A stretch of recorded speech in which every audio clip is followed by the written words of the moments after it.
સ્વાગત છે મિત્રો કૃષિ માહિતી કેન્દ્રમાં।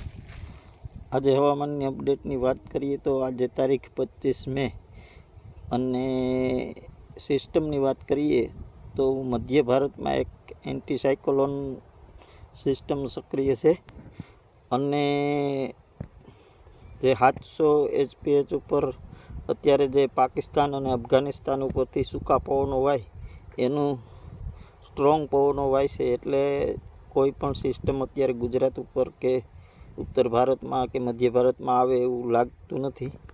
ને એક સિસ્ટમ જે બની હતી આપણા અરબી સમુદ્રમાં, મધ્ય અરબી સમુદ્ર સુધી આવી અને અત્યારે એ સિસ્ટમની સ્થિતિ જોઈએ તો એ સિસ્ટમ ઓમાન બાજુ પૂગી ગઈ। તમે મેપમાં જોઈ રહ્યા છો એ મુજબ જે ઓમાનના દરિયાકાંઠે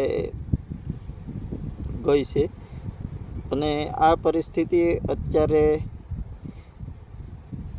આપણા દેશની છે કે મધ્ય ભારતની અંદર એક એન્ટી સાયક્લોન અને જે ઉત્તર ભારતમાં જે અફઘાનિસ્તાન અને ઈરાન ઈરાક બાજુથી જે સૂકા પવનો વાય એ અત્યારે સ્ટ્રોંગ છે।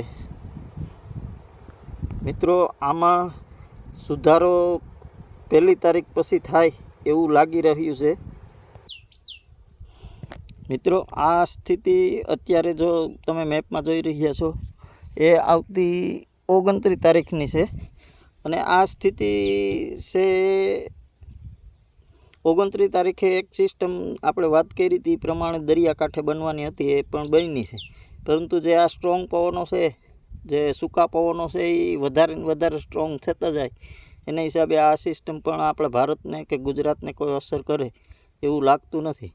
પરંતુ 1 તારીખ પછી જે ઉત્તર ભારતમાં એક સાયકોલોનિક સર્ક્યુલેશન USC બંધાવાનું છે તેની અસરને હિસાબે 1 તારીખેથી વાતાવરણમાં બદલો આવે એવું લાગી રહ્યું અને લાંબા ગાળાનું જોઈએ તો લગભગ 9-10 તારીખની આજુબાજુ ફરી એક અરબી સમુદ્રમાં સિસ્ટમ બને। આ સિસ્ટમ કેટલી મજબૂત બને અને એનો ટ્રેક કઈ બાજુનો